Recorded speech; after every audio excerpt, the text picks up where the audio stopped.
objectively, U.S.-Russian relations are still the worst in known history. Instead, we get this phenomenal reaction to the fear that those relations might improve. Like, you could we could have predicted it, but I think the strength of it and the sheer intensity of it, it's taking the batshittery that's going on in Washington over the last 3 years up the curve and like with a little extra jump. It's not just gotten worse; it's sort of jumped to a whole other level, I think. Yes. Do we have any video of that actual important part of Putin and Trump's? Well, I just want to say a few comments on it. I would like to play. It was a pretty decent and interesting conversation, both in terms of the prepared notes both presidents had, and then some of the questions were good. They were important questions, Syria, Ukraine, international situations involving like energy, trade, wars. Important questions, important issues. The reason these two need to be talking, the prevention of nuclear war, all that stuff. And they both gave some interesting answers. But U.S. journalists, all they could talk about was Russiagate, Russian collusion, Russian meddling, Russian hanging. There's nothing Trump could have said, I think, that would have ever satisfied them. And Trump could have said, like, in front of Putin, did you, sir, I've just been asked by this AP journalist, did you, sir, meddle in our elections? He could have given him what he asked for. It wouldn't have been enough. There's a subtext. The subtext is they both got on well, and visibly so. There was no insulting each other. They both played well off each other. Yeah. For example, the very first question from a Russian journalist was a hardball question. It wasn't a softball question because he threw it at Trump and said, "You've been saying, Germany shouldn't be getting this gas pipeline." And Trump had to go, "Oh, yeah, well, I think it's not in Germany's best interest." And he even had to say, it's not fair. Russia has an unfair advantage, geography-wise. Well, no geographical advantage, yeah. So that's not fair. Now, then the question goes to Putin. Now, he could capitalize on this, right? That's a home run for him. He doesn't. He actually opens up in a cooperative manner. And he says, competition, great. Listen, he didn't talk about the pipeline directly. He said, listen, we both have a shared interest in world gas prices and energy prices not plummeting. What if we basically suggest that they rig the market between them? What if we co-manage energy markets? You know what I mean? He found this opening to, and the whole tenor of the conversation was like that. I think that's what they hated. The basic friendliness between the two. Cooperation. People. And of course, well, I was going to say about the geography thing where it's the Americans are it's not just Trump. I mean, this has been going on before Trump, that the Americans are unhappy about Germany getting its gas. It already has a gas pipeline, Nord Stream 1, from Russia, and now they're building another one, Nord Stream 2, and this will mean that Germany and other countries in Europe will get a lot of gas even more gas from Europe and be dependent on them. And it's unfair. That's the way it's presented. It's unfair. And it's unfair because Germany is very close to Russia. It's the closest, Russia's the largest gas producer in the world, and it's quite close to Germany. And that's unfair. And that's in keeping with the US kind of mindset, I suppose, the US political mindset for going back decades, when they found it to be unfair that some Middle Eastern countries, for example, happened to have their countries and their people on top of a bunch of oil. That's just an unfortunate coincidence, and they shouldn't really be there. Certainly oil and gas should not be there. It should be somewhere where America can get easier access to it. But, oh well, we'll just have to invade anyway, and just take it, So it's not strange that he would say that, But yeah.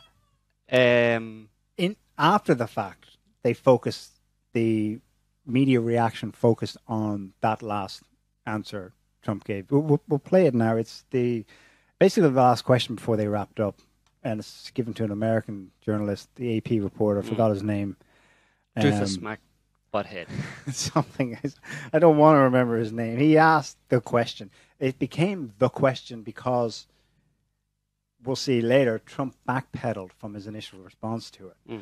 Okay. So if we can Roll it there. Thank you. Question for each president. President Trump, yes. you first. Just now, President Putin denied having anything to do with the election interference in 2016. Every U.S. intelligence agency has concluded that Russia did. My first question for you, sir, is who do you believe? My second question is, would you now, with the whole world watching, tell President Putin, would you denounce what happened in 2016, and would you warn him to never do it again? So let me just say that we have two thoughts. You have groups that are wondering why the FBI never took the server. Haven't they taken the server? Why was the FBI told to leave the office of the Democratic National Committee? I've been wondering that. I've been asking that for months and months, and I've been tweeting it out and calling it out on social media. Where is the server? I want to know, where is the server, and what is the server saying? With that being said, all I can do is ask the question. My people came to me, Dan Coates came to me, and some others. They said they think it's Russia. I have President Putin. He just said it's not Russia. I will say this. I don't see any reason why it would be, but I really do want to see the server. But I have confidence in both parties. Mm-hmm. So that answer he gave just at the end there, where he said, I have no reason to believe it would be Russia, emphasis on would, is what he then later backpedaled from. We can play that in a minute. But that wrapped it up. But that's not even the highlight. That's not even the best part. It became the thing that they, bit into most after the fact. But there were some other gems. I mean, even in his prepared notes, okay, so Trump's just reading from something. But it's either something he wrote or someone else wrote. I mean, is it not like JFK-like? I would rather take a political risk in pursuit of peace than to risk peace in pursuit of politics. I.e. U.S. politics in particular, because that's all this is. But America risks peace and has risked peace and, in fact, destroyed peace in the interest of politics for the past 70 or 80 years, repeatedly. So, I mean, yeah, he's breaking with tradition. American foreign policy is about risking peace, threatening peace, jeopardizing peace in the interest of politics, which is in the interest of personal, political, and financial gain. So, yeah, I'm not surprised everybody's freaking out about him. But what annoys me about Doofus McButthead there from AP, who asked that question, is he stands up as if it's a foregone conclusion. And this is why... as if it's a fact, right? Yeah, as if it's a fact, yeah, that all intelligence agencies, which isn't actually true, there were only... quietly reduced to 4 from 17, right? Yeah, 4 or 3 even, actually only... And they were only select people from those intelligence agencies who were asked to give their opinion on it. And the intelligence agencies that were asked weren't really the kind of intelligence agencies that should have been dealing with such a question. The one of them, among the other 14 or 13 or 14 that didn't say anything on the matter, was the NSA. And the NSA would be the intelligence agency in the US to opine or give evidence on that particular question, because that's what the NSA deal with, right? With signals intelligence, with communications, all that kind of stuff. They're the ones who would know whether or not Russia kind of hacked our election and all these other allegations, or even if there was any collusion between Trump, because it's all about communications, right? But the NSA was not consulted on this at all and did not give an opinion on it. So this guy, that's why I call him Doofus McButthead, because he's actually peddling a lie there for a start. And secondly, the idea that it's a fact, that it's an established fact, is not even true. Not simply because the intelligence agencies in the US have not overwhelmingly, or even a majority of them, given their confirmed this, but it's based on, and this is what people forget, it's based on hearsay, innuendo, slander, and spurious allegations. There is nothing else. This is what people forget. People forget that there's nothing else. There is no evidence whatsoever, hard evidence, to back up the claim that Russia did anything to influence the US election, or that Trump was in any way colluding or associating himself with anybody in the Russian government. Yeah. There is no evidence whatsoever, and this is why we kind of lose our shite a little bit, you know. about all of this and why any sane people out there are doing the same thing if they look at it too long, because this is complete and utter nonsense from the get-go, and obvious nonsense. It's obviously a put-up job. It doesn't, you don't have to be a rocket science, you don't have to be super smart to do it, but for some reason, people's brains have been turned to mush. Mm-hmm. They simply cannot think about this in an irrational, logical, reasonable way. I mean, the whole server business, that's Trump's talking about the server there. He'd like to see the server. That's a core question, a core rebuttal to the allegation of hacking, or Russia hacked our election. It's like the DNC server. The DNC server so emails that was supposedly hacked, that released information, incriminating information about Hillary Clinton, etc. That is supposedly what the Russians did to damage her reputation. There's no evidence, no hard evidence, that anybody hacked that server. The server was taken away, and it wasn't even given to the FBI. It was given to a group, a tech kind of organization called CrowdStrike, mm-hmm. I think, to analyze it, for them to analyze it rather than the FBI. And they're the ones who said, yeah, this was Russia. And this is a company paid by Clinton to basically say, yes, Russia hacked this server. When, as people have said from the very beginning as well, the most likely source of that leak of those emails coming off the DNC servers was someone working within the DNC, working within the Clinton campaign, who really didn't like Clinton. And it maybe surprised a lot of people, but there's a lot of people, for good reason, who don't like Hillary Clinton. And I don't think anybody can disagree with that idea, that there's a lot of people, and probably people who work closely with her, might get pissed off there now and again, and pissed off enough to stick a goddamn USB key into a computer and download a bunch of frickin' emails. And leak into WikiLeaks. It was a hack by Russia. Mysterious Russian hackers did it. That's what really happened. Get a effing grip. Jesus Christ. So there's that, and then what else is there? What else is there? Nothing. There's really nothing. Well, there's.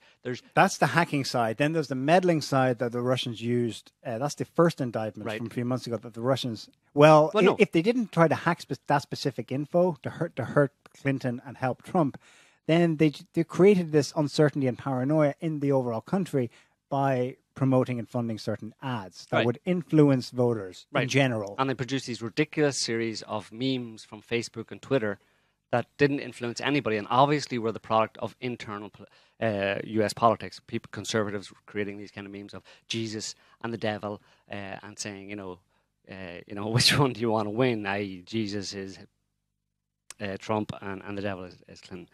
That kind of stuff. I mean, the fact that stuff even flies, or that anybody takes that serious, it just boggles my mind. It's amazing. And also, but the DNC hack thing was pretty much not long after Trump became president last year. That came out, and of course, there's the allegation that Seth Rich was the guy who was murdered and in Washington. No one knows how, by who. Washington D.C. on the street in Washington D.C. one night, and he gets shot, and nobody takes his wallet. Twice in the back. Or no wallet, no theft at all, and. He was a DNC kind of insider. Could have been him. So some emails get stolen from the DNC server, and then one of the guys who worked within the DNC is shot on the street, and nobody steals his stuff. I mean, obviously, it's a far more plausible explanation for how it happened than this nonsense Russian hacking. But then, obviously, in January, right even before Trump was inaugurated, you had this made-up bullshit dodgy dossier, concocted paid for by Clinton, again, and produced by a former/current British intelligence MI5 operative, Christopher Steele, who was paid a lot of money, $160,000, I think, just to produce this crappy dossier full of salacious, stupid, ridiculous, nonsensical allegations. And he paid Russians to do it. So he paid money from Hillary Clinton. Paid Clinton's money, basically, to Russians for them to make up stuff, and he then made up some other stuff and threw it in a dossier, and this becomes the indictment that Putin and Trump have contacts. That's it. There's not much else. I mean, in terms of the actual originating evidence that actually started this whole thing going, that people now, after a year and a half of being repeatedly propagandized with this dodgy evidence as if it's fact, then people suddenly know now for sure that it's a fact, which leads this idiot AP journalist to stand up at that summit and ask this question as if it's like complete, ironclad, hard and fast, no question whatsoever.